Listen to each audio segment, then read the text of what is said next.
Everybody, this is Matt Mayoko from NBC Sports Bay Area.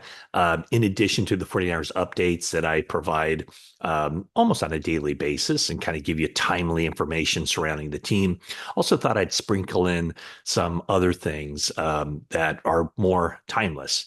And a reader, a viewer on YouTube asked about my journey, how I got started in this profession and stuff of that nature. And so I will say, a lot of people, young people reach out to me and ask me, the path to get going and how do you get in this business? How do you become an NFL beat reporter? Or, how do I cover my favorite team or whatever the case may be? And I'll just take you through my experiences. Some of it is applicable and probably a lot in this day and age really isn't.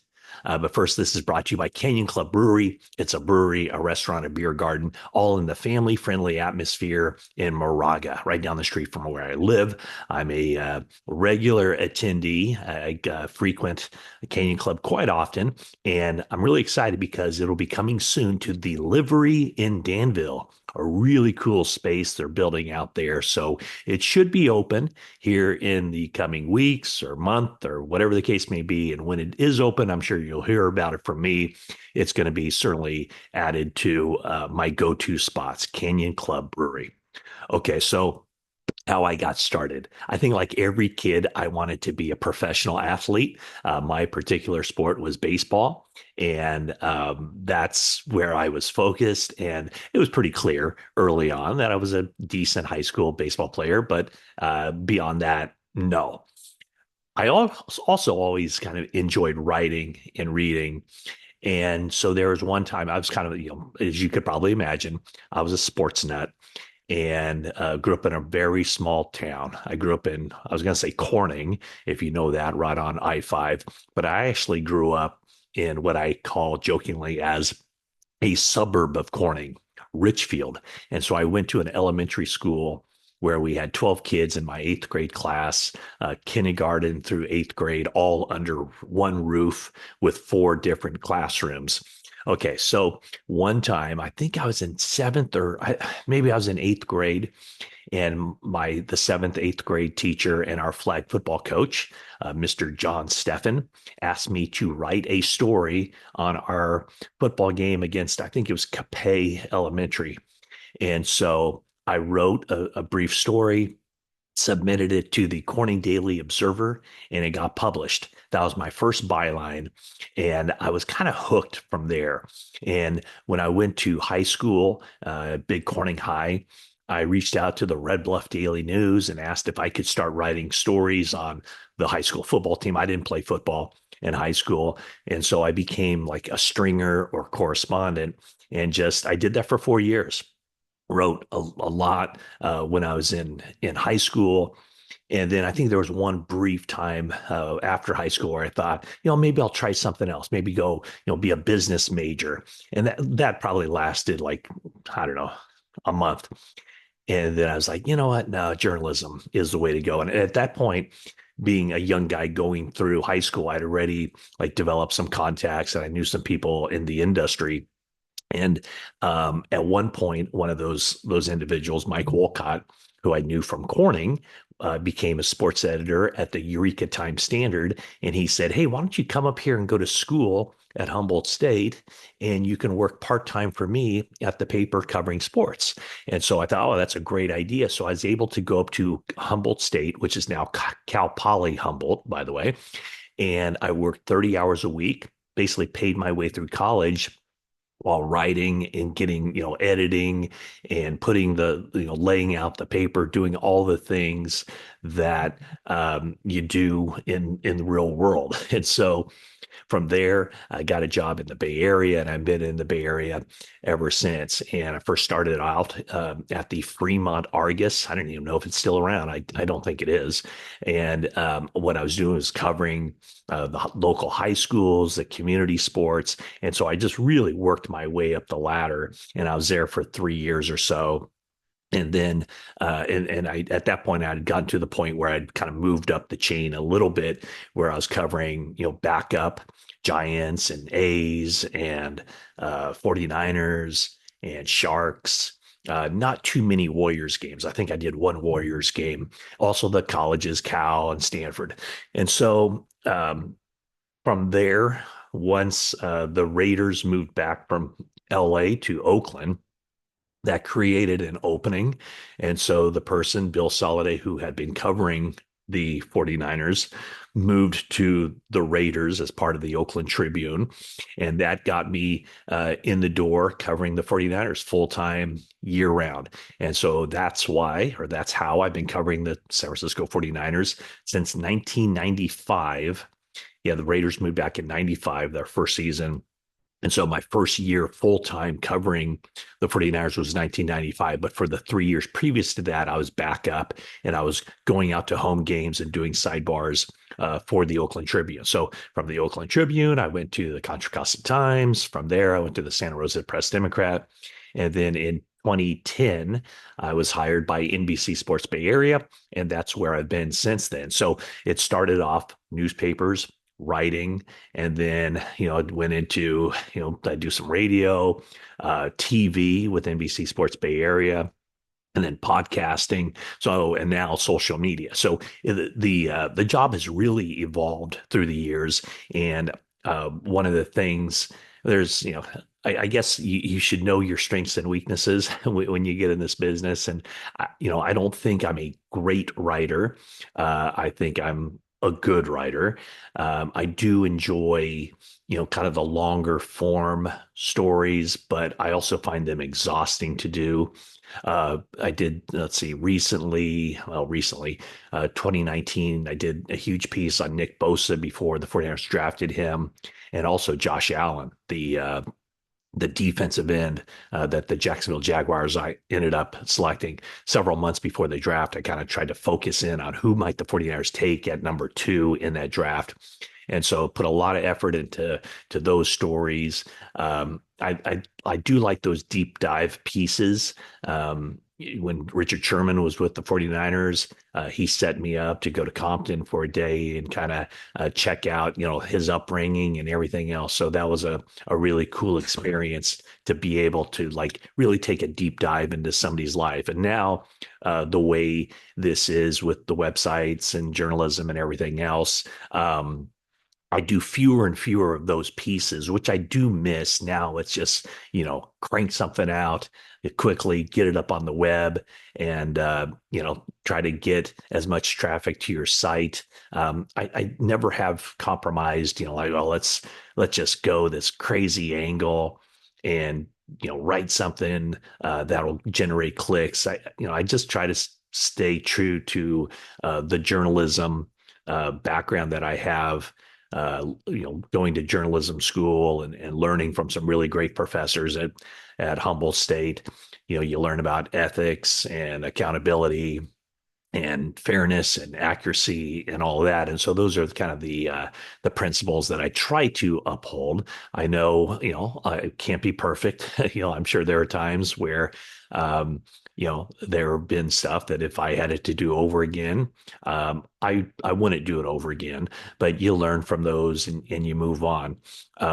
One of the good things I think since covering the 49ers is, especially in recent years, it seems like where I'll be honest. There have been times where I've gotten angry phone calls from the names, and what I always do.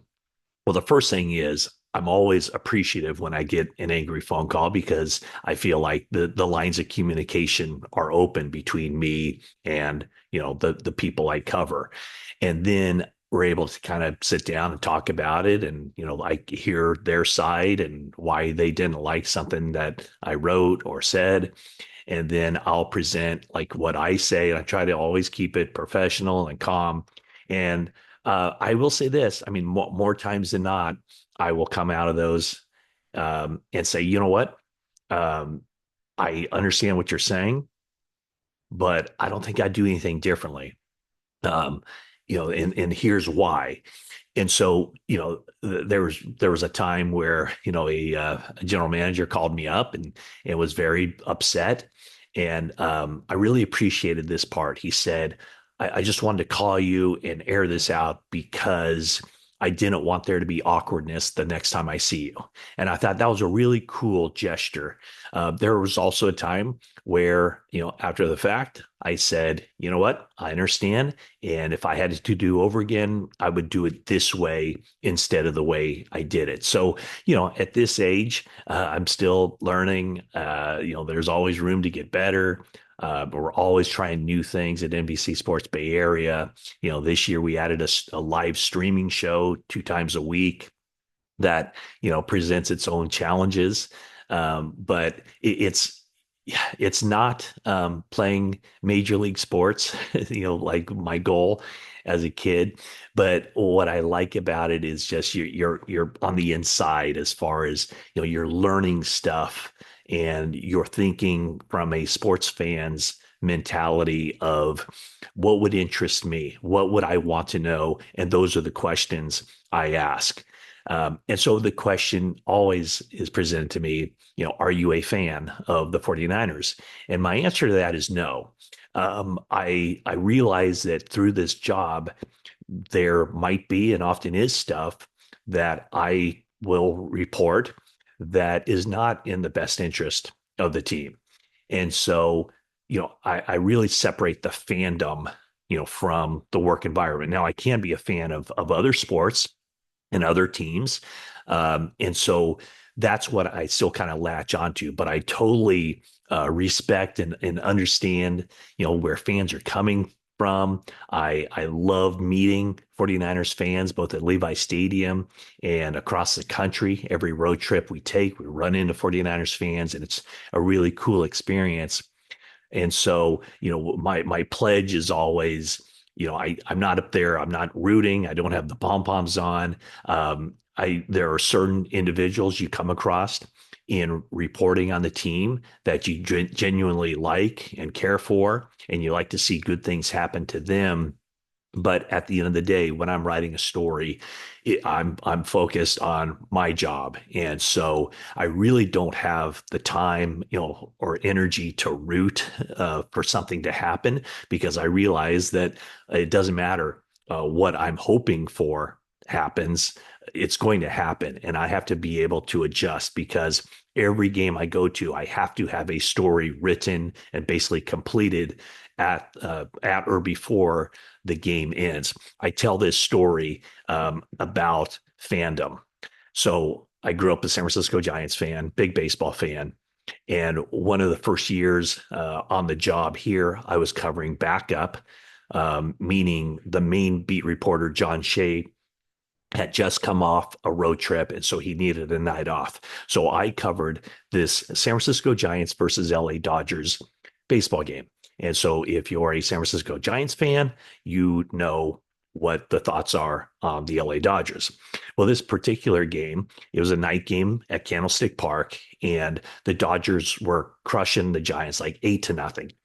And so basically the fifth or sixth inning, when the score is 8-0, I have the story written, and on these days, the laptops I was writing on had about, I don't know, 8 lines of screen that you could see what you're writing. So it was quite a process to like go down in the story, change things around and whatnot. So I have basically the story written, and I'm excited that, okay, I'm going to make it through this game, because at that point I hadn't had a whole lot of experience writing running, which is what they call it whenever you have to have a game story ready right when the game's over. So anyway, it's 8-0, and my story is like basically written. I just have to kind of plug in some blanks. Well, the Giants score a couple runs in the sixth inning, so I go up and I change it to 8-2 instead of 8-0. And then in the seventh inning, another run, eighth inning, and now it's getting closer and closer. And here I am in the ninth inning, and the bases are loaded, and the Giants are like coming back.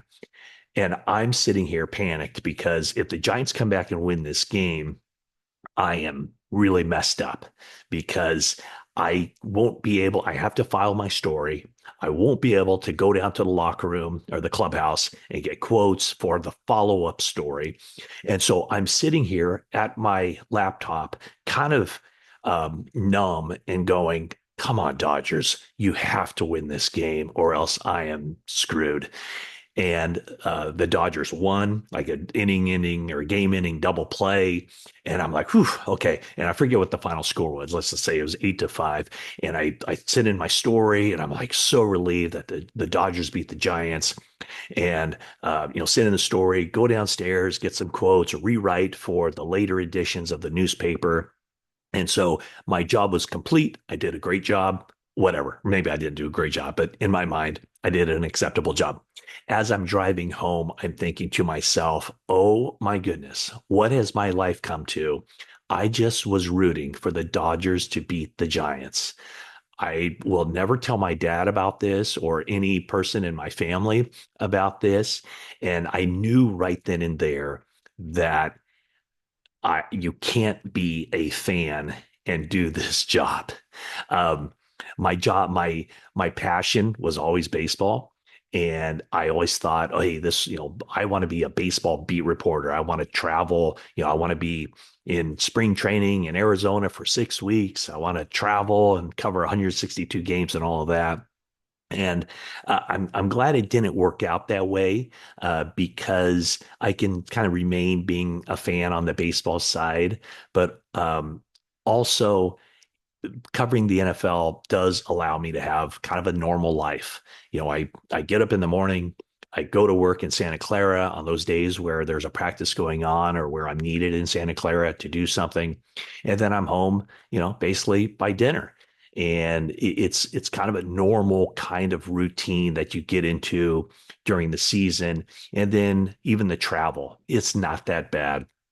I used to travel a lot on Fridays for East Coast games. Now I basically travel on Saturday. So I get into the city Saturday evening, generally try to have a nice dinner in whatever city I'm at, and then wake up the next day, go to the stadium, do my job, have hopefully a nice dinner and a drink after the game, go to bed, wake up on Monday morning, and I'm back home. So it's very much, it doesn't, it's not a big toll as far as the travel. And, for the regular season, it's either 8 or 9 games, depending on how it shakes out with the 17 game schedule.